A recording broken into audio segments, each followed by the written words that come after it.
¿Cómo es tener mucho dinero? Te da un grado de libertad. Y también te da un grado de poder. Los niños pequeños tienen fantasías. El niño, que es delgado y débil, se deleita soñando que con un chasquido de dedos puede convertirse en un Stallone o, sin el acento alemán, un Schwarzenegger. El niño, que rara vez sale de casa y no viaja, desea poder ser un piloto o un astronauta. Pero, ¿qué se puede pensar de un niño que cree que era Dios?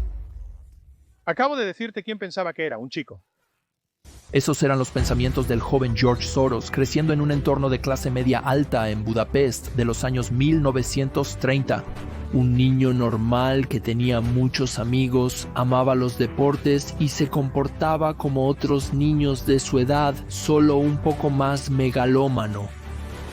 Sería fácil explicar tales pensamientos como ensoñaciones de un niño pequeño si George Soros hubiera mostrado algunas señales de que había superado estas creencias mesiánicas como adulto. Sin embargo, como adulto no ofreció ninguna señal, ningún gesto despectivo, ninguna nota al pie que indicara que ya no se aferraba a tales convicciones salvajes. Sí tenía fantasías de salvar el mundo, así que tenía ese tipo de lo que yo llamaba fantasías mesiánicas que creo que la mayoría de los adolescentes tienen. He tenido algo más de éxito en realidad actuando esas fantasías. Y de hecho, a medida que Soros crece, su realidad se acerca peligrosamente a su fantasía de considerarse Dios. Hay pocas personalidades que sean más polarizantes que Soros. Cuando te pedí sugerencias de videos, su nombre seguía apareciendo. Y una vez que empezamos a investigar a Soros, hicimos descubrimientos fascinantes que no esperábamos. Estoy aquí para ganar dinero. No puedo y no miro las consecuencias sociales de lo que hago. Esta es la biografía basada en George Soros, sus años más jóvenes como un gigachad extremadamente ambicioso. Este hombre es un carnívoro de primer orden. Su ascenso magistral a la cima de la élite financiera global. George Soros es el inversor y especulador más famoso del mundo. Fue su fondo el que ganó un exceso de $1.000 millones cuando apostó contra la libra esterlina en 1992. Y las teorías de conspiración vinculadas a su personalidad Sigma. Uno de tus administradores de dinero nos dijo que George realmente cree que es un dios. George Soros nace en Budapest en 1930 en una familia judía adinerada similar a Wright o gigachads honorables como Schwarzman, Ackman o Krevis. Soros nace en una familia judía. En 1936, la familia de Soros cambia su nombre del alemán judío Schwarz a Soros como camuflaje protector en una Hungría cada vez más antisemita. En húngaro, Soros significa el siguiente en la línea o sucesor designado. En esperanto, significa elevarse. Al padre de George le gusta el nuevo nombre porque es un palíndromo y por su significado. Su padre Tivadar es un abogado que sirvió en el ejército austrohúngaro durante la Primera Guerra Mundial. Fue capturado y pasó 3 años en Rusia desde la Revolución hasta el comienzo de la Guerra Civil. Vivió una experiencia formativa en la Revolución Rusa. Vivió la Revolución Rusa en Siberia. Y eso, ya sabes, vivir en ese caos y agitación lo moldeó. Estas experiencias formativas serán enseñadas por un monstruo que iba a poner en peligro las grandiosas ambiciones de Soros.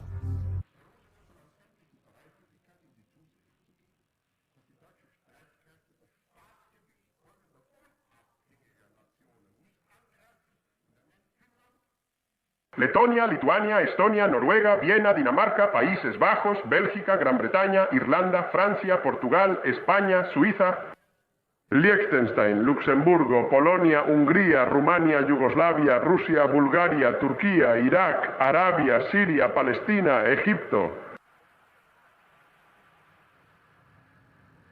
Cuando la Segunda Guerra Mundial comienza en septiembre de 1939, George tiene 9 años.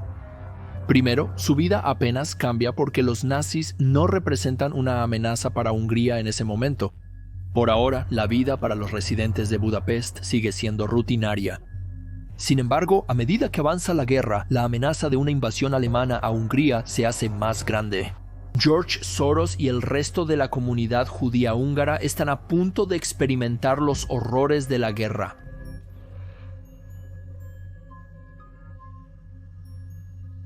Soros tiene 13 años en marzo de 1944 cuando la Alemania nazi ocupa Hungría. Los nazis no permiten que los niños judíos asistan a la escuela y Soros y los otros niños escolares deben informar al Judenrat o Consejo Judío que se ha establecido durante la ocupación. La familia de Soros va a distorsionar la realidad para asegurar su supervivencia. Hay momentos en los que las reglas normales no se aplican. Más tarde ese año, a la edad de 14 años, asume una identidad falsa. Él consiguió para todos nosotros papeles falsos. Fui adoptado por un funcionario del Ministerio de Agricultura, cuyo trabajo era hacerse cargo de las propiedades judías. Es esencial esconderse. En total, George y su familia tienen acceso a 11 escondites. A menudo pasaban semanas en los áticos o sótanos de amigos, sin saber nunca si tendrán que desalojar el lugar de repente. Viste a muchas personas ser enviadas a los campos de la muerte. Tenía 14 años y diría que fue entonces cuando se formó mi carácter. Que uno debería pensar en el futuro, uno debería entender y anticipar los eventos. Si el George de 14 años experimenta miedo en estos momentos, nunca lo admite más tarde. George encuentra toda la experiencia de la guerra durante 1944 emocionante y la describe más tarde como el año más feliz de su vida, ya que le ha dado la oportunidad de presenciar el heroísmo de su padre. Y hay algo más, una sensación de invencibilidad, ajeno al peligro e inmune al miedo. Una primera prueba de esa mentalidad de espalda plateada que desarrollará más tarde. Su padre Tivadar enseña a George valiosas lecciones sobre el arte de la supervivencia. 1. Está bien tomar riesgos. Habiendo arriesgado su vida diariamente durante la última parte de la Segunda Guerra Mundial, Tivadar llega a creer que la mayoría de los otros riesgos valen la pena tomar. 2. Cuando tomes riesgos, no apuestes la granja. Nunca arriesgues todo, eso sería tonto, impráctico e innecesario. En el otoño de 1947, a la edad de 17 años, Soros siente que es hora de dejar Hungría y dirigirse al oeste. Su primera parada es Berna, Suiza. Pero, ¿qué puede hacer un ambicioso gorila plateado naciente en Berna excepto comer queso suizo y chocolate? Entonces pronto se muda a Londres, un lugar que suena más atractivo. Gracias a su padre, George tiene suficiente dinero para el viaje. Pero una vez allí, en gran medida se quedará a su suerte. Aunque se supone que Inglaterra proporcionará a George Soros una vida más feliz, se encuentra con demasiado poco dinero y compañía para disfrutar de lo que la ciudad tiene para ofrecer. En ese sentido, pobre y sin amigos, se parece a muchos fans del muy honorable Andrew Tate. Este es uno de los episodios más difíciles de su vida. Todo lo que puede hacer el joven de 18 años es ir de trabajo en trabajo, esperando que su suerte eventualmente cambie. A veces, cuando su flujo de efectivo es casi nulo, George se mantiene comiendo profiteroles sobrantes. Años después, incluso recuerda haber envidiado a un gato porque estaba comiendo sardinas mientras él no lo hacía. Pero en 1949, su suerte finalmente cambia. Soros es aceptado como estudiante en la Escuela de Economía de Londres. London School of Economics es una de las grandes instituciones educativas de Inglaterra, un lugar ideal para estudiar, ya sea que uno quiera una carrera o una vida académica. La escuela atrae a un cuerpo estudiantil internacional y generalmente se considera que se inclina hacia el socialismo. Afortunadamente, hoy en día es uno de los grupos objetivo de reclutamiento para imperios capitalistas como Goldman Sachs o Boston Consulting Group. Cuando tenía 17 años me convertí en estudiante en Londres. Mi principal interés era obtener una mejor comprensión del extraño mundo en el que había nacido. Pero tengo que confesar, también albergaba algunas fantasías de convertirme en un filósofo importante. A diferencia de la generación inútil de hoy que quiere convertirse en influencers de TikTok, George quiere formación práctica en economía y al mismo tiempo está ansioso por estudiar lecciones filosóficas. Aunque Soros completa el trabajo del curso para su licenciatura en solo 2 años, decide quedarse en London School of Economics durante otro año hasta que pueda obtener su título en la primavera de 1953. Durante ese tiempo, Soros desarrolla una relación de mentoría con Karl Popper, un famoso filósofo austro-británico. Tengo un gran respeto por Popper. La ambición de Popper en relación con la ciencia, al menos, era discriminar entre el tipo de ciencia y lo que él llamaba pseudociencia. La filosofía, ya sean los pensamientos de Karl Popper o de cualquier otra persona, no se suponía que fuera una guía para ganar dinero en el mundo real. Sin embargo, para George Soros, la filosofía y el mentor Karl Popper servirán precisamente para ese propósito. Y luego estaba leyendo a Popper, quien dejó claro que el conocimiento perfecto es inalcanzable. No puedes validar las teorías, solo puedes falsificarlas. Y yo me puse del lado de Popper. Con el tiempo, pasará de lo abstracto a lo práctico, y a partir de esas teorías generará nuevas teorías sobre cómo funcionan los mercados financieros. De la Escuela de Economía de Londres, Soros se gradúa como licenciado en Ciencias en Filosofía en 1951 y como maestro en Ciencias en Filosofía en 1954. La estimulación intelectual en la London School of Economics ayuda a Soros a superar parte de su soledad. Todavía es pobre, pero parece estar disfrutando más. Puede imaginarse fácilmente permaneciendo en la London School of Economics y convirtiéndose en un académico, quizás incluso en un filósofo como Karl Popper. Pero por mucho que Soros quisiera enseñar, está claro para él que necesita ganarse la vida. Y necesita hacerlo rápido. Tiene 22 años y aunque anhela hacer alguna gran contribución al conocimiento humano, tiene que comer. Al graduarse, intuye que se puede ganar buen dinero invirtiendo. Necesitando un pie en la puerta de un banco de inversión en Londres, redacta una carta para todos los bancos de inversión en la ciudad. Un banco llamado Singer y Friedlander le ofrece un trabajo como aprendiz. Es básicamente una boutique de élite, como la llamarías hoy. Acepta felizmente. Se convierte en un comerciante especializado en arbitraje de acciones de oro, tratando de aprovechar las discrepancias de precios en los diferentes mercados. Intentándolo porque aparentemente no era realmente un alto rendidor en su primer trabajo. Es por eso que en 1956 el joven banquero de inversiones cree que es hora de mudarse a la ciudad de Nueva York. Sí, esta es Nueva York, la ciudad más grande y emocionante del mundo, vista desde el edificio más alto del mundo. Elegí el oeste porque buscaba libertad. Pero para ser franco, vine a América para ganar dinero. Al partir hacia Nueva York, George Soros se reconoce a sí mismo de una vez por todas que está serio acerca de una carrera en finanzas. El sueño de convertirse en filósofo tendrá que seguir siendo un sueño. Al igual que Kevin John, mudándose a Shanghái en China, mudarse a Nueva York le da automáticamente a George una ventaja competitiva sobre sus colegas. Ha adquirido conocimientos importantes sobre los mercados financieros europeos, mientras que los expertos en ese tema son muy comunes en Londres. La gente en Wall Street tiene poca experiencia o comprensión de los mercados europeos. De hecho, es bastante similar a hoy. Somos el país de Asia. No, eso es un continente, eso es Rusia.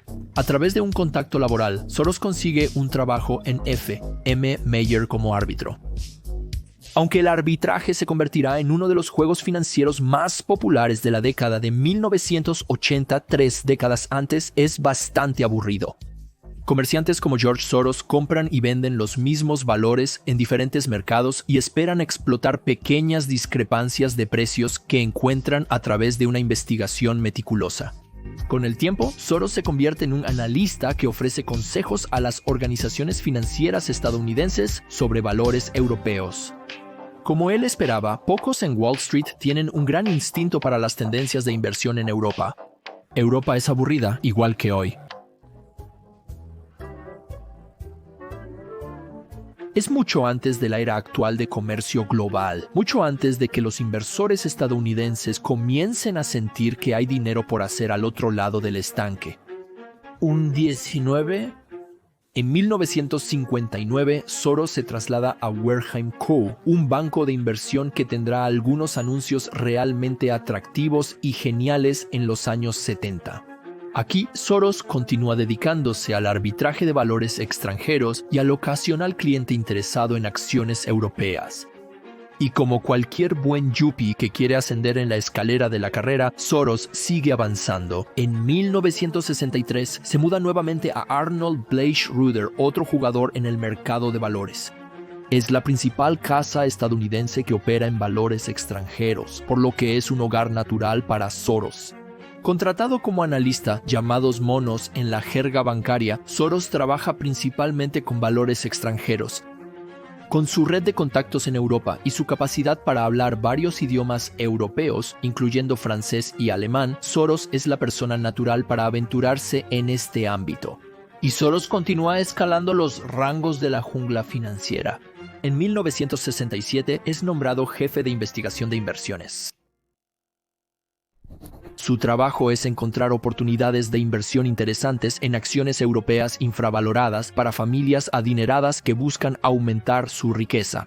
Está haciendo un buen trabajo. Su autoconfianza crece y Soros comienza a pensar en iniciar su propio fondo de inversión. Desde que era estudiante en Londres a principios de los años 50, George Soros ha estado interesado en la forma en que funciona el mundo. Pero él no solo quiere debatir la cosa actual como los activistas aspirantes despiertos de hoy.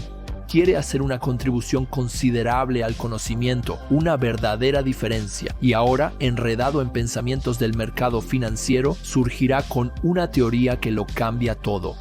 Y una palabra es clave para su pensamiento: percepciones. Muchas personas hacen las mismas preguntas. ¿De qué se trata la vida? ¿Por qué estoy aquí? ¿Por qué eres gay? ¿Y cómo funcionan cosas como el universo, el cerebro, la humanidad?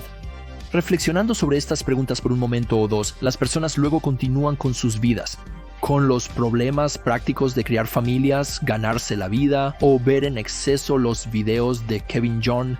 Sin embargo, los filósofos hacen de tales preguntas su estudio de vida y George Soros anhela ser un filósofo. Sin embargo, como el joven Soros descubre casi desde el principio, la tarea de desentrañar los misterios de la vida es casi imposible por una simple razón. Para incluso comenzar a estudiar quiénes somos o qué somos, necesitamos mirarnos objetivamente. El problema es que no podemos. Esta es una revelación dramática para George Soros y forma su primera de dos proposiciones principales. Puedo expresar la idea central en dos proposiciones relativamente simples. Una es que en la situación que tiene participantes pensantes, la visión del mundo del participante siempre es parcial y distorsionada. Ese es el principio de la falibilidad. Y este principio de falibilidad tiene consecuencias profundas en su pensamiento. Mientras que la economía clásica enseña el concepto de un equilibrio perfecto y hace suposiciones como si la competencia perfecta y el conocimiento perfecto fueran alcanzables, Soros cree que él sabe mejor. Mi interpretación de los mercados financieros contradice directamente la hipótesis del mercado eficiente. Dice que cualquier teoría que suponga que el conocimiento perfecto es alcanzable es defectuosa, y esta es la base de su segunda y más conocida proposición. La otra es que estas visiones distorsionadas pueden influir en la situación a la que se relacionan porque las visiones falsas conducen a acciones inapropiadas. Ese es el principio de la reflexividad. Y entonces desenredemos esto por un segundo. La gran perspectiva que Soros aporta a la mesa es que la distorsión del mercado funciona en ambas direcciones. No solo los participantes del mercado operan con un sesgo, piensa en un típico comerciante de Robin Hood, pero su sesgo también puede influir en el curso de los eventos, piensa en inflar GameStop hasta la luna. Esto puede crear la impresión de que los mercados anticipan con precisión los desarrollos futuros, pero en realidad no son las expectativas presentes las que corresponden a los eventos futuros, sino los eventos futuros los que son moldeados por las expectativas presentes. Y esto, damas y gentiles gorilas, es lo que Soros llama reflexividad. Reflexividad. Acabas de aprender sobre la teoría más importante de George Soros. Felicidades, ahora puedes mencionar la reflexividad e impresionar a otras personas en finanzas, pero aún no hemos terminado. Quédate con nosotros un minuto más para entender cómo hacer grandes cantidades de dinero. Una segunda clave en la teoría de Soros es comprender el papel que juegan las concepciones erróneas en la formación de eventos. Las concepciones erróneas o divergencias entre el pensamiento de un participante y la realidad siempre están presentes.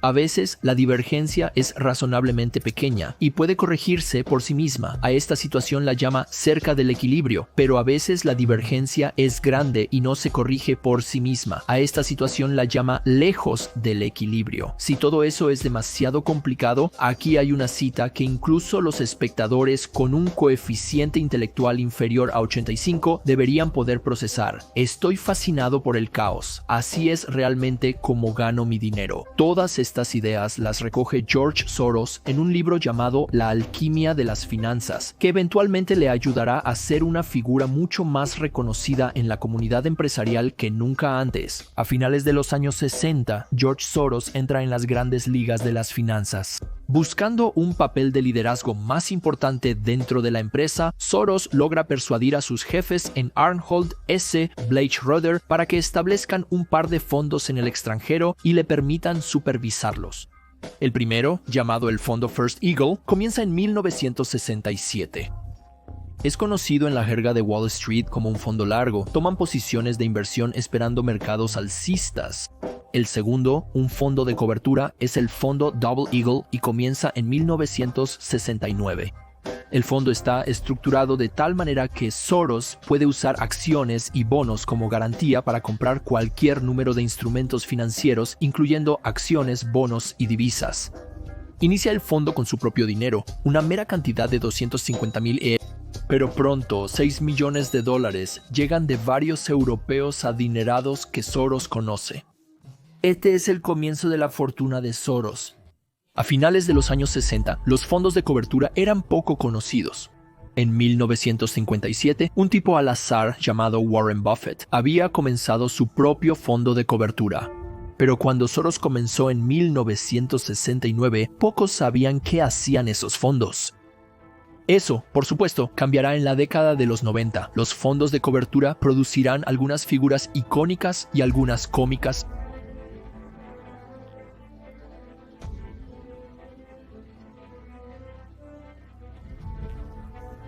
Y George Soros se convertirá en el jefe del más grande de todos los fondos de cobertura. Pero no solo está entre los primeros en el campo de los fondos de cobertura, donde las ganancias potencialmente pueden ser astronómicas. También es el primero en utilizar instrumentos financieros controvertidos llamados derivados, que hoy en día están estrechamente asociados con un grupo de fondos de cobertura. La primera industria que Soros observa de cerca para el fondo de doble águila son las sociedades de inversión inmobiliaria. En 1969, Soros establece una sólida reputación al señalar en un memorando ampliamente difundido las ventajas de invertir en un nuevo vehículo llamado Sociedad de Inversión Inmobiliaria o fideicomiso de inversión en bienes raíces. Entonces, ¿qué es exactamente un fideicomiso de inversión en bienes raíces? Bueno, el fideicomiso de inversión en bienes raíces o sociedad de inversión inmobiliaria fue creado por el Congreso de los Estados Unidos en 1960 como una entidad legal para hacer que las inversiones en bienes raíces generadores de ingresos sean más accesibles para el público. Presintiendo una secuencia de auge-caída, compara el ciclo de los fideicomiso de inversión en bienes raíces con una obra de 3 actos, similar a AMC o GameStop, prediciendo que los fideicomiso de inversión en bienes raíces experimentarán un auge, pero luego irán demasiado lejos y finalmente colapsarán. Compra acciones y gana. Soros tiene razón y obtiene una atractiva ganancia cuando, como él pronostica, los fideicomiso de inversión en bienes raíces se inflan demasiado en 1974. Soros se pone en corto, ganando otro rápido $1 millón. $1 millón. Voy a aumentar esos números. Esos son números de novato en este negocio. Una pequeña primera victoria, pero este temprano ejercicio de probar sus teorías de mercado anima enormemente a Soros. Es hora de ir a lo grande. Y los dioses de las finanzas le enviaron una señal sobre qué hacer a continuación. Lo envían en forma de regulaciones. Estas nuevas regulaciones prohíben a Soros obtener un porcentaje de las ganancias de sus operaciones bursátiles. Reinhold y S. Bleichroeder no quieren que se vaya, pero Soros tiene el deseo de volverse independiente y seguir ganando grandes cantidades de dinero.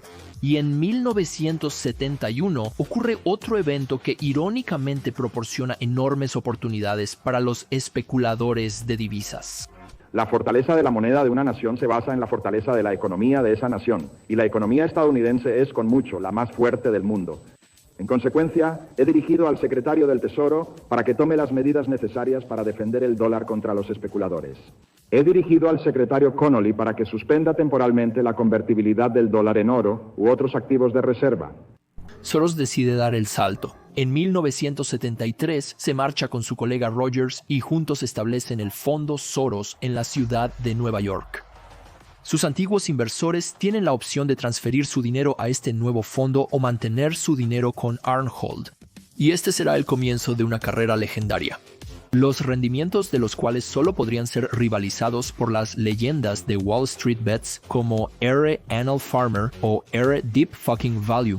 Desde el 31 de diciembre de 1969 hasta el 31 de diciembre de 1980, el Fondo Soros ganó 3.365%.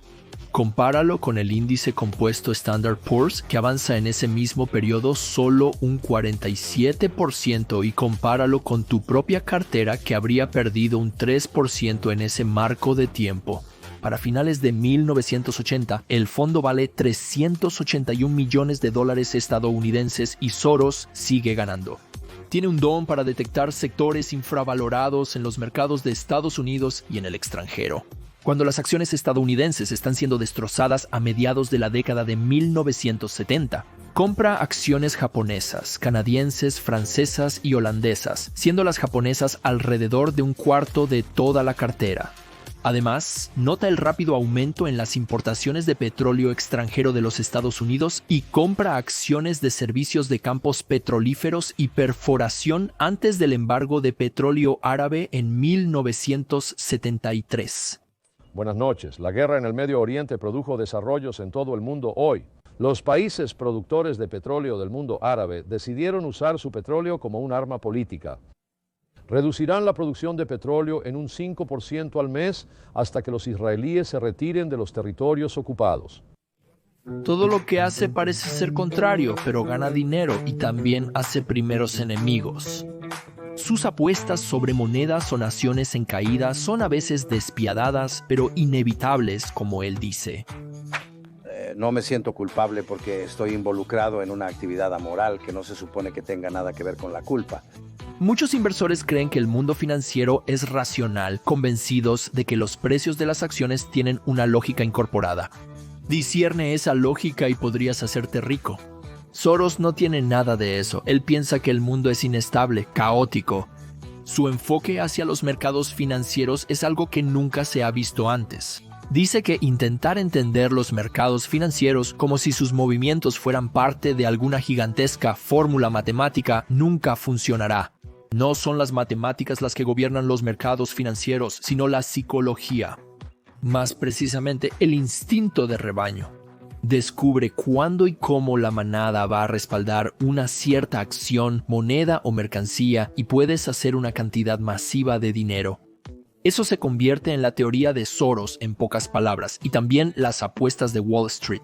Para 1975, George Soros comienza a ser notado dentro de la comunidad de Wall Street. Más precisamente, su talento para hacer dinero está atrayendo atención. En los 2 años anteriores, en 1973 y 1974, los peores años de la década para el Dow, Soros reportó ganancias del 8.4% y del 17.5%.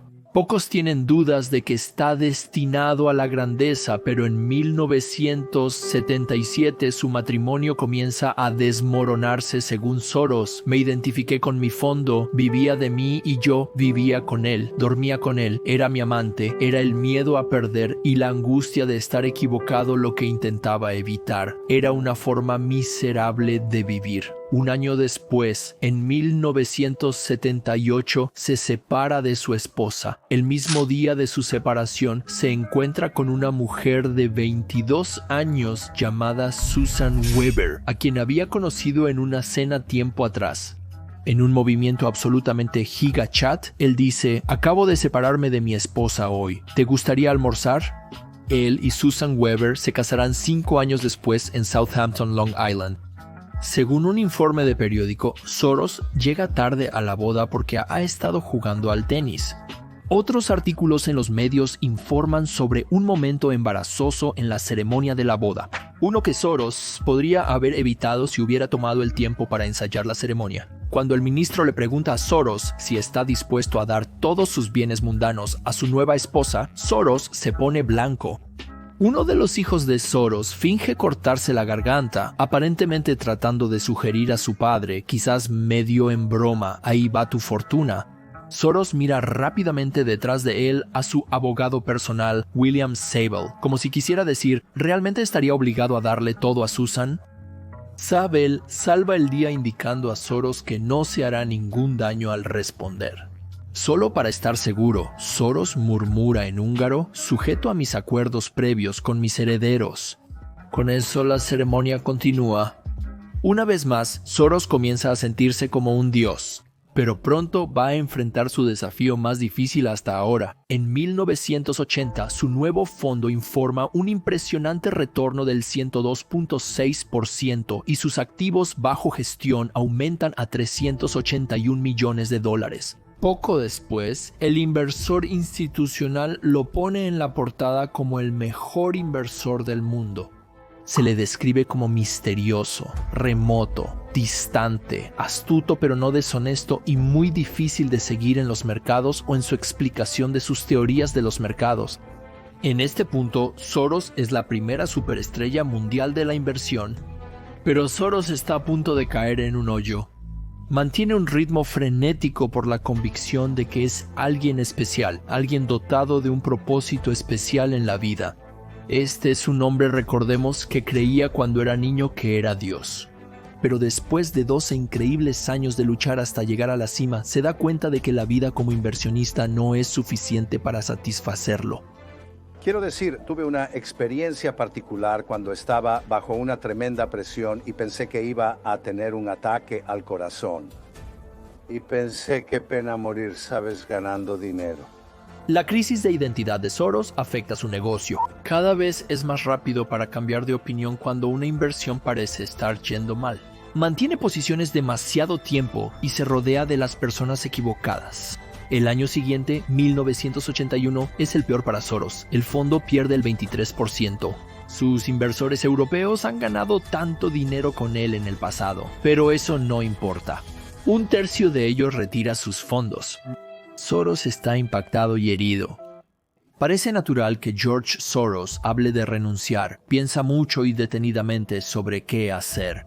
Parece el momento adecuado para empezar a escribir el libro que siempre ha querido. ¿Es este el fin de su carrera como inversor? Aún no. Todavía tenía que intentar su operación más famosa hasta la fecha, la que quebró al Banco de Inglaterra. Y como sabemos, su imagen como un imán para las teorías de conspiración todavía necesita desarrollarse también. El lema número 1 de Thoreau es que si vas a apostar, debes apostar a lo grande. Esta creencia la pone en práctica en noviembre de 1985, justo antes del famoso acuerdo del Hotel Plaza. A principios de los 80, el dólar estadounidense se mantenía alto frente al yen japonés y al marco alemán, impulsado por la combinación de la era Reagan, de dinero ajustado y un alto déficit presupuestario. Eso fue una buena noticia para Japón y Alemania, porque el alto dólar significaba un yen y un marco bajos y precios bajos para las exportaciones japonesas y alemanas, más ventas y más empleos. Es entonces cuando los ministros de finanzas de los países del Grupo de los 7 se reúnen en Nueva York para hacer algo acerca del dólar en alza. Soros está convencido de que la alta valoración del dólar en relación con el yen y el marco no puede justificarse por motivos económicos, así que a principios de septiembre acumula una posición de $800 millones en el yen y el marco, $200 millones más que el valor total del fondo, una gran apuesta. Se instala para esperar a que sucedan las cosas. El 22 de septiembre hay grandes noticias. Su decisión sorpresa, el Acuerdo Plaza, un acuerdo para vender dólares en los mercados de divisas mundiales, en un esfuerzo por bajar el dólar y los precios de exportación estadounidenses. Este resultado es exactamente lo que Soros había previsto. El dólar había estado bajando y ahora bajó más rápido. cayendo un récord del 4.29% el día después de la plaza, casi un 55% un año después contra el yen. Soros gana 40 millones de la noche a la mañana y para octubre, cuando el yen está a 205, un total de alrededor de 150 millones de dólares en 1985, el fondo sube un 122%. En su entrada de diario del 28 de septiembre de 1985, Soros llama al golpe del acuerdo de plaza el golpe de su vida, pero el verdadero golpe de su vida está justo por delante. Una jugada legendaria de Giga Chad que cementará su nombre para siempre en los libros de historia y desatará teorías de conspiración en todo el mundo. En 1988, Soros comienza a buscar a alguien a quien pueda entregar las operaciones diarias del fondo. Encontrar a esa persona y ponerla al mando marca una de las decisiones más importantes que George Soros tendrá que tomar jamás. Encuentra un espíritu afín en el bebé gorila Stanley Druckenmiller. Van a desarrollar una conmovedora relación de mentor y aprendiz. Al igual que Soros, Druckenmiller ha atraído prácticamente ninguna atención mediática en los primeros años de su carrera. Es un genio de la inversión, hoy lo llamaríamos un inversor de nivel S, pero pocos saben algo sobre él. Se graduó en economía en la Universidad de Michigan, pero encontró el programa excesivamente cuantitativo, teórico y aburrido. Druckenmiller comenzó su carrera en 1977 como analista de acciones para el Pittsburgh National Bank. 2 años después, en 1980, dejó el banco para comenzar su propia firma de gestión de dinero. Eso es a los 28 años si estás buscando un punto de referencia ambicioso para tu propia carrera. Druckenmiller llamó a su fondo Duquesne Capital Management. 6 años después, en 1986, Druckenmiller fue reclutado por Dreyfus para convertirse en un gestor de fondos, aunque se le permitió seguir administrando su fondo Duquesne. El éxito de Druckenmiller con el fondo estratégico llama la atención de George Soros. Soros se acerca a Druckenmiller. Sin embargo, Druckenmiller ha escuchado todas las historias sobre Soros, que a George le gusta despedir a la gente por capricho, que la rotación en Quantum es rápida. Cuando menciona a sus amigos en la comunidad de inversión que está considerando ir al fondo Quantum, le aconsejan que no acepte el trabajo. Es exactamente como cuando tienes una oferta de trabajo de Apollo Global Management, donde los analistas trabajan regularmente 100 horas a la semana. Al final, aceptas el desafío. En septiembre de 1988, Soros le ofrece el trabajo y Druckenmiller lo acepta. Se ha encontrado el reemplazo de Soros. Ahora todo lo que Druckenmiller tiene que hacer es demostrar que está a la altura del trabajo. Lo que sigue es una serie de operaciones en el campo de divisas, marco alemán, yen japonés y así sucesivamente. Desde que Druckenmiller se hizo cargo en Quantum, el fondo ha promediado ganancias anuales del 40% en valor neto de activos, superior al récord de Soros de ganancias anuales del 30% desde 1969 hasta 1988. En 1989, el primer año completo bajo el liderazgo de Druckenmiller, Quantum subió un 31.6%. Druckenmiller demuestra que es un sucesor digno. Y como un verdadero gigachad, Soros enseña lecciones significativas a Druckenmiller. Lo más importante, Soros le dice que no es importante si tienes razón o no, sino cuánto dinero ganas cuando tienes razón y cuánto pierdes cuando te equivocas. Aprende esto poco después de comenzar a trabajar en Quantum. No ha mostrado entusiasmo por el dólar y toma una gran posición en corto contra el marco alemán. La posición comienza a favorecerlo y él está bastante complacido consigo mismo. Pero Soros tendrá algunas aportaciones interesantes para Druckenmiller. Nunca olvidaré que entré a su oficina y le dije que el fondo en ese momento era de $7,000 millones, que quería poner una posición de $7,000 millones en la marca alemana y vender en corto la libra. Le expliqué mi razonamiento, que creía que era muy sólido. Me miró con una expresión de disgusto y me estaba enfadando solo con la retroalimentación del lenguaje corporal que estaba recibiendo. Y él dijo, mira, solo tienes una oportunidad como esta. Esta es una apuesta de un solo sentido, tal vez 2, 3 veces en tu carrera y simplemente no estás apostando lo suficiente. No deberíamos poner el 100% del fondo en esta operación, deberíamos poner el 200% del fondo en la operación. porque lo máximo que puedes perder en ella es el 0,5% y puedes ganar el 20% en ella. Así que tu riesgo recompensa es tremendo. Sí, Druckenmiller duplica su posición. Cuando Soros ve una oportunidad, es implacable en su persecución. Dije, ve por el malabarista, ve a matar. Y hacia el final, tal como Soros había predicho, aún más ganancias fluyen hacia Quantum. Finalmente, en septiembre de 1992, Soros hace la matanza que lo fija en la vista pública de una vez por todas. En el miércoles negro. Cuidado, discúlpame. Hace 5 años hoy, el gobierno enfrentó una de las mayores crisis financieras de la historia. Fue increíble. Puedes escuchar ola tras ola de ventas, golpeando el mercado. Fue un día en que el Banco de Inglaterra perdió miles de millones y los especuladores hicieron fortunas. Fue en 1900.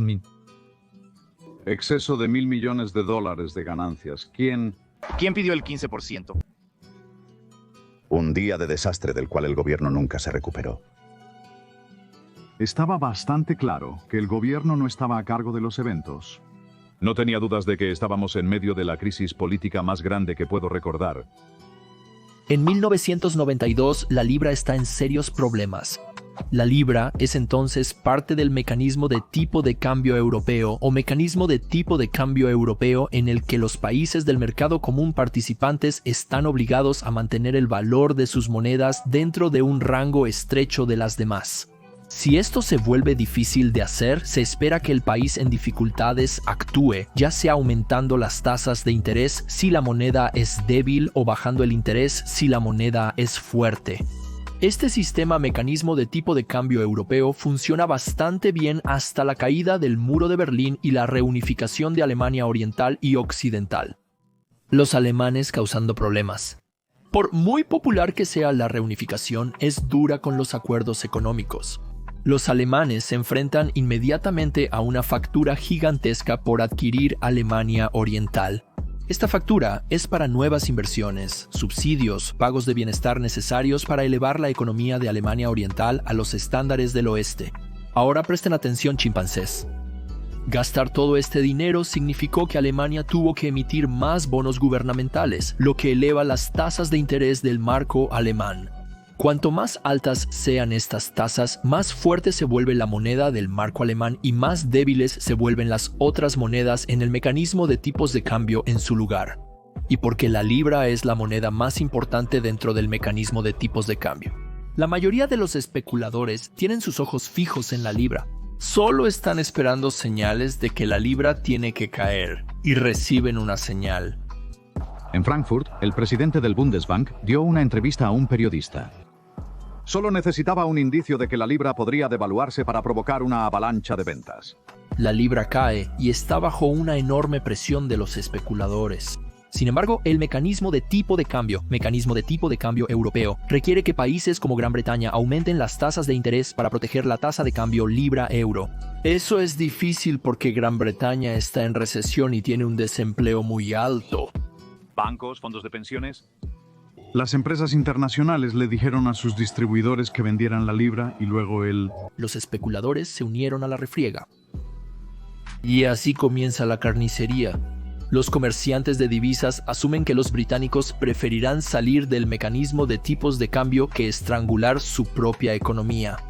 Esto significaría una revaluación masiva de las divisas con un potencial de ganancias masivo.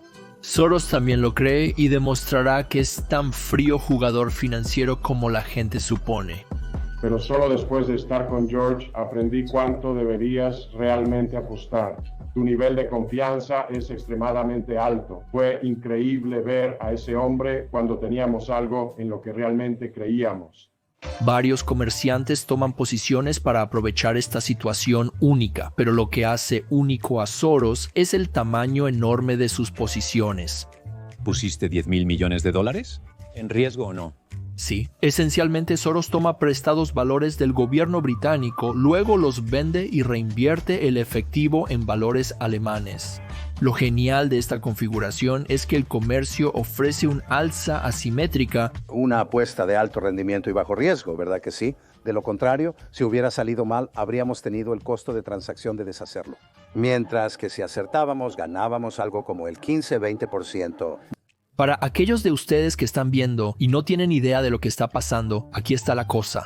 El costo de mantener la posición es la diferencia de la tasa de interés entre el costo de pedir prestado la libra esterlina y recibir intereses en el marco alemán si la estrategia funciona y los británicos abandonan el mecanismo de tipo de cambio europeo para bajar sus tasas de interés. La tasa libra esterlina marco alemán caerá muy bruscamente y las posiciones pueden ser liquidadas invirtiéndolas, así comprando la libra esterlina más barata para cubrir la libra esterlina prestada y vendiendo los marcos alemanes apreciados. A medida que los comerciantes comienzan a establecer sus posiciones, comienzan a ejercer presión sobre ambas monedas y sus respectivos gobiernos comienzan a intervenir en los mercados de divisas para aliviar la presión.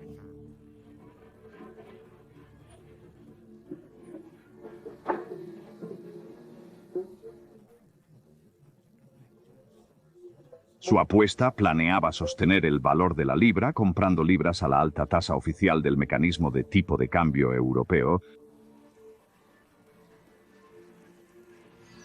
Se estaban a punto de lanzar miles de millones de libras de dinero público en la defensa de la libra. Esta es la situación ideal para un especulador extranjero cuando un gran gobierno está de un lado del mercado y tú estás del otro y parece que los especuladores están ganando con la intención de mostrar fortaleza. Los mercados percibieron el aumento de la tasa como debilidad y reaccionaron en consecuencia. Cuanto más empujan los hermanos especuladores, más pierde el mercado la confianza en la libra esterlina y más intervención viene del Banco de Inglaterra, causando más moda. Realmente parece que la situación está condenada en este punto. Lo llaman miércoles negro, el día en que los especuladores de divisas quebraron el Banco de Inglaterra. El banco y los contribuyentes británicos perdieron 6.000 millones de libras. El 16 de septiembre de 1992 quedará para siempre grabado en los libros de historia como el miércoles negro. En la mañana de ese día, la libra alcanza el límite inferior de 2.773 marcos alemanes establecido por el mecanismo de tipos de cambio con compras de apoyo en los miles de millones. El Banco de Inglaterra intenta mantener la libra dentro del límite establecido por el mecanismo de tipos de cambio, pero las compras apenas tienen efecto. Por lo tanto, toman medidas que nunca se habían visto antes. Se anuncia un aumento de la tasa de interés del 10% al 12% por el ministro de Finanzas Norman Lemo. Señor, ¿qué es lo que recuerda más vívidamente de ese día? ¿Hubo un momento específico, una hora específica en la que se dio cuenta de lo que estaba sucediendo? Bueno, creo que el recuerdo más vívido que tengo es simplemente cuando subimos las tasas de interés del 10 al 12%. Como no tuvo absolutamente ningún efecto y recuerdo simplemente mirar la computadora y ver una línea absolutamente recta, la moneda no se había movido en absoluto y me sentí como un cirujano mirando el gráfico del corazón de un paciente y me di cuenta de que el paciente estaba muerto. Para revivir al paciente muerto, unas horas después se anuncia un segundo aumento de la tasa de interés.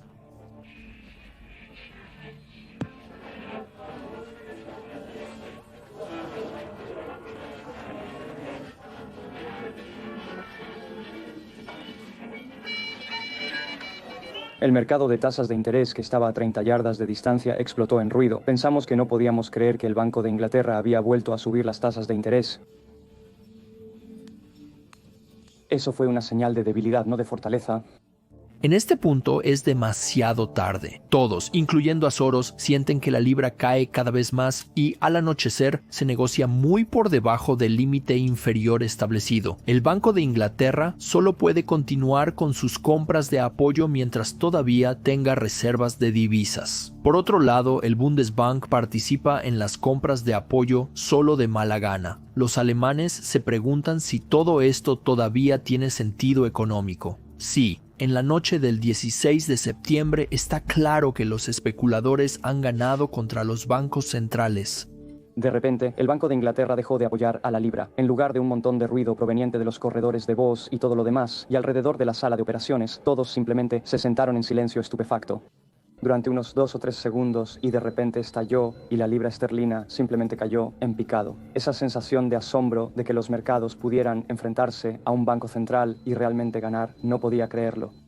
La libra se cotiza muy por debajo del límite inferior establecido por el mecanismo de tipos de cambio y los bancos centrales han quemado miles de millones sin éxito, tratando de mantener la libra dentro de los límites establecidos. Por la noche, por lo tanto, el ministro de Finanzas Norman Lamont aparece ante la prensa y anuncia lo que los especuladores han esperado durante mucho tiempo.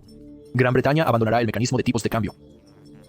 Un día único en los mercados financieros de Londres terminó con el canciller anunciando que la libra estaba siendo suspendida del mecanismo de tipos de cambio y que el segundo de 2 dramáticos aumentos de las tasas de interés durante el día, después de todo, fue cancelado. Hoy ha sido un día extremadamente difícil y turbulento. Los enormes flujos especulativos continúan causando trastornos. El funcionamiento del mecanismo de tipo de cambio. Mientras tanto, el gobierno ha concluido que los mejores intereses de Gran Bretaña se sirven suspendiendo nuestra membresía en el mecanismo de tipo de cambio. Además, se retira la segunda subida clave de la tasa de interés al 15% y el mercado hace el resto. En 5 semanas, la libra cae casi un 15% frente al marco alemán y un 25% frente al dólar estadounidense. Realmente es una vez en una década. Eso es cuando él es George Soros. Eso es cuando simplemente dice que no puedes tener suficiente de esto. En total, Soros obtiene una ganancia de alrededor de $1.000 millones estadounidenses en la apuesta de la libra esterlina contra el marco alemán y otros 1.000 millones en una variedad de otras posiciones de divisas europeas. Todo esto se gana en solo una semana para la mayoría de los ciudadanos británicos. Soros adquiere el estatus de un héroe popular de una manera típicamente inglesa. Ellos dicen bueno para él. Si hizo $1.000 millones por la estupidez de nuestro gobierno, debe ser un tipo brillante. Pero no todos ven a Soros de manera tan suave. Después de que se conoce el tamaño de las posiciones de Soros, el economista lo marca como el hombre que quebró el Banco de Inglaterra. La reputación se queda con él hasta finales de los 1999, cuando los primeros ministros enfadados que arremeten contra los especuladores internacionales se refieren a Soros por su nombre, incluso cuando él no tiene ninguna posición en absoluto. En los últimos 2 años te han culpado por el colapso financiero de Tailandia, Malasia, Indonesia, Japón y Rusia. Todo lo anterior. Todo lo anterior. ¿Eres tan poderoso? No, creo que hay un gran malentendido. Añadiendo a su notoriedad, Soros es nombrado el hombre mejor pagado en Wall Street. En 1992 ganó $650 millones estadounidenses, más de 5 veces lo que había ganado en 1991, un año antes. Ya no puede Michael Milken, uno de mis criminales financieros favoritos, reclamar el récord de los $550 millones que ganó en 1987.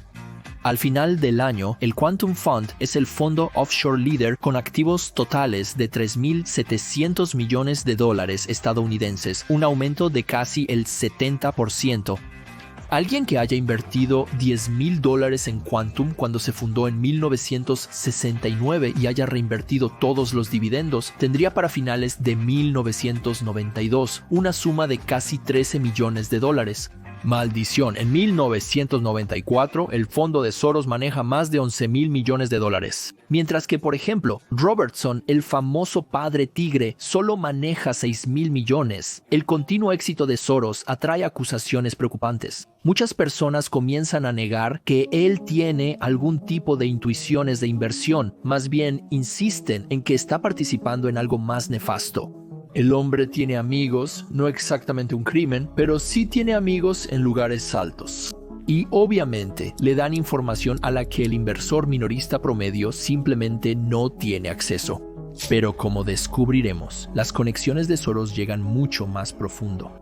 Hasta ahora, George Soros ha querido que la gente se levante y se dé cuenta de él. Ahora están haciendo exactamente eso, pero no con respeto, con sospecha. Y también los políticos comienzan a volverse contra él. Los deslumbrantes movimientos de Soros a principios de 1993, junto con la noticia de que ha ganado $650 millones estadounidenses, hacen que muchos políticos sean escépticos. Recuerdan demasiado bien los años 80 y la forma en que Michael Milken, Ivan Boesky y las otras estrellas de la era de las adquisiciones han acumulado millones de dólares. ¿Podría George Soros ser simplemente otro charlatán financiero? Después de 1992, Soros deja la mayoría de las operaciones a Druckenmiller y se dedica a una variedad de actividades de muy alto perfil, incluyendo dar consejos a figuras públicas, escribir artículos críticos de la política económica y aparecer en programas de televisión. Pero no está completamente fuera del negocio. En segundo plano, todavía está tirando de algunas cuerdas. Y la nueva dirección que toma en su vida le dará aún más influencia al tirar de esas cuerdas. Al principio de su carrera empresarial, la filantropía era lo más lejano en la mente de George Soros. Pero ahora se está acercando a la idea de la filantropía. Quizás haya algo en ello para él. Solía disfrutar mucho ganando dinero, pero no me da o no me dio el tipo de satisfacción que tengo al regalarlo. Mientras Soros busca un lugar donde pueda ser un hombre en un caballo blanco, se da cuenta de que el evento crucial de su vida ha sido su escape de la sociedad cerrada que se ha apoderado de su Hungría natal.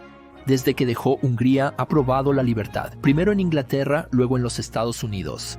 ¿Por qué no intentar dar a otros en Europa del Este y la Unión Soviética la misma oportunidad y perseguir su propia agenda al mismo tiempo? Soros decide que utilizará su poder financiero para promover sociedades abiertas, lugares donde las personas pueden ser autónomas, donde pueden expresar sus opiniones y perseguir sus propios objetivos. Al financiar esfuerzos para socavar el comunismo, George Soros está efectivamente financiando la revuelta en toda Europa del Este y la Unión Soviética. La revolución se llevará a cabo no en las barricadas, no en las calles, sino en las mentes de los ciudadanos. Y eventualmente conducirá al nacimiento de la democracia en estos países. Al igual que los Rothschild, utilizará su riqueza para redibujar el mapa político de Europa. Soros siente que necesita un escaparate. Elige su país natal. Comencé a negociar con las autoridades húngaras sobre la creación de una fundación en Hungría en 84. Las posibilidades de establecer tal institución no son mejores que 50-50. Aunque en el lado positivo para Soros está el deseo del gobierno húngaro de pulir su imagen en el extranjero para obtener crédito occidental y, por supuesto, moneda fuerte. Pero en el lado negativo, Soros se enfrenta a un Estado comunista que no tiene ninguna experiencia con extranjeros dirigiendo fundaciones filantrópicas, y mucho menos extranjeros que buscan fomentar una sociedad abierta. Incluso si el régimen húngaro acepta el plan de Soros para establecer una fundación, no le va a dar mucha libertad de acción. Soros, por su parte, insiste en la independencia. Al final, logra establecer la fundación. Y no se detiene ahí. En 1987 comienza los esfuerzos para hacer lo mismo en la Unión Soviética. En 1988 se traslada a Polonia y en 1989 Checoslovaquia. Pero sus esfuerzos filantrópicos no siempre son recibidos con los brazos abiertos. Caso en punto, Rumania. Con una población de 23.1 millones, Rumania tiene en su seno 2.4 millones de húngaros. Un multimillonario nacido en Hungría, en Rumania, predicando el capitalismo, la reforma económica y una sociedad abierta que parece una forma disfrazada de convertir a la población húngara de Rumania contra el gobierno para algunos rumanos. Los ataques a Soros comienzan poco después del lanzamiento de la fundación. Incluso se acusa a Soros en algunos periódicos de intentar vender Transilvania, donde viven 1.8 millones de húngaros, a Hungría. Este es el caldo de cultivo perfecto para teorías de conspiración, ya sean fundamentadas o infundadas. Y hay muchos más ataques contra Soros en tiempos más recientes. Desde el 2012, el gobierno húngaro de Fidesz ha etiquetado a George Soros como un enemigo del Estado debido a su participación humanitaria y política en la crisis de refugiados europea. A medida que comienza el periodo de elecciones de 2018, el gobierno introduce carteles públicos con una foto de Soros para crear hostilidad en el público general hacia él, utilizando declaraciones como Soros quiere que millones de migrantes vivan en Hungría y Soros quiere desmantelar la valla fronteriza. El gobierno también prepara un plan de ley de 3 partes llamado el Paquete Stop Soros, que incluye varios pasos contra las organizaciones no gubernamental que realizan trabajo voluntario relacionado con la crisis de refugiados. Sin embargo, para la primavera de 1994, el imperio filantrópico de Soros se ha extendido para incluir 89 oficinas en 26 países. Ha donado $500 millones en los 2 años anteriores y se ha comprometido a dar otros $500 millones. Cualquiera que sean sus motivaciones, nadie puede acusarlo de avaricia. Se ha alejado de la operación diaria de sus negocios y está regalando sus miles de millones ahora con la misma determinación con la que los hizo. ¿Pero las acciones de Soros son realmente solo buena voluntad? Algunos observadores de Soros creen que el único propósito de su filantropía es darle un mejor acceso a la información para que pueda invertir de manera más prudente. Una extraña coincidencia parece ser que las conferencias que Soros organiza para sus fundaciones en Europa son asistidas principalmente por ministros de gabinete que representan a países donde él invierte. Cuando fuimos con él a Ucrania, fue tratado como un jefe de Estado en visita y fue recibido por el presidente. Luego fue recibido por el primer ministro y finalmente por el Banco Central. Incluso le permitieron echar un vistazo a los libros y le pidieron consejo. Factor que ayuda a desarrollar teorías de conspiración alrededor de George Soros y lo hace parecer muy secreto. Los clientes de Soros están todos fuera de los Estados Unidos y son muy secretos. Y así, por ejemplo, a principios y mediados de los años 80, la política de prensa de Soros es no tener ninguna. No tiene portavoz. No se emiten comunicados de prensa. El objetivo es claro, y hay una buena razón para eso que se puede observar en muchos fondos de cobertura hoy en día. Generalmente toman posiciones considerables y lo último que quieres es que alguien sepa lo que estás haciendo. ¿Por qué? Porque la gente se adelanta. Si quieres comprar algo y todos los demás se enteran, lo compran antes que tú. Puede arruinar seriamente las operaciones. Con su corazón y mente enfocados en Europa del Este y la Unión Soviética, George Soros se siente cada vez menos inclinado a mantenerse al tanto de lo que sucede en el fondo cuántico. Y puede permitirse la distracción. Soros está en camino de convertirse en uno de los hombres más ricos de América. Desea pasar tanto tiempo como sea posible promoviendo sociedades abiertas en Europa y lo menos posible preocupándose por ganar dinero. Y en febrero de 1997, Soros cambia de dirección de una manera importante. En un artículo que publicó en The Atlantic Monthly, sugiere que el principal enemigo de la sociedad abierta, creo, ya no es el comunista, sino la amenaza capitalista. No estoy en contra del capitalismo. Quiero mejorarlo para hacerlo más viable. Uno de los puntos clave de Soros acusa a las naciones occidentales ricas de no compartir sus riquezas con las naciones más pobres. Para finales de 1999, Forbes tiene a Soros en el puesto 69 con un patrimonio neto de $4,000 millones después de más de una década de filantropía muy activa en Europa del Este y otros lugares. En abril del 2000, Soros anuncia su retiro y el de Druckenmiller de las inversiones agresivas y a gran escala en fondos de cobertura y dice, cualquiera que continúe invirtiendo en los fondos del grupo debería esperar rendimientos más bajos en el futuro. Nuestros malos días macro a gran escala han terminado, dice añadiendo, estamos poniendo fin a una época. Para todos los ambiciosos gorilas de negocios nacientes que se preguntan cómo un chico de Hungría pudo convertirse en uno de los inversores más ricos y misteriosos del planeta Tierra. Primero estaba su capacidad mental, mientras que otros en el mercado luchaban por mantenerse al día con una acción, un grupo de industrias, una mercancía. Soros estaba absorto en cualquier momento en escenarios complejos relacionados con el comercio global. Discernía tendencias y movimientos que surgían de las declaraciones públicas de los líderes financieros mundiales y las decisiones que estos líderes tomaban. Entonces el hombre tenía agallas. ¿Cómo explicar de otra manera la forma desapasionada en la que compraba y vendía cantidades asombrosas durante sus operaciones? Tienes que tener cojones de acero para eso. Luego estaba la aclamada autoconfianza de Soros. Cuando Soros creía que tenía razón sobre una inversión, nada podía detenerlo. Ninguna posición de inversión era demasiado grande. Retroceder era para cobardes. El peor error en los libros de Soros no era ser demasiado audaz, sino demasiado conservador. ¿Por qué tampoco? ¿Y llamas a eso una posición? Son los clásicos del largo de Wall Street gracias a Soros. Finalmente, estaba su instinto, la capacidad de saber cuándo especular fuertemente, cuándo retirarse de una posición de inversión, cuándo en efecto estabas en lo correcto y cuándo no. Solía decir que recuperaría edades si una posición necesitaba ser corregida. Pero ¿cómo lo hizo Soros? ¿Cómo hizo Soros tanto dinero sin jugar sucio? Soros mismo contribuye a nuestras sospechas al decirnos, como lo hizo repetidamente, que le ha sido más fácil ganar dinero que gastarlo al ser reservado, al ofrecernos un libro lleno de explicaciones sobre sus secretos de inversión, pero siendo obtuso al respecto, al declarar que había ideado una teoría para explicar los mercados financieros, luego sugiriendo que en realidad no era una teoría en absoluto, porque no funcionaba en todos los casos.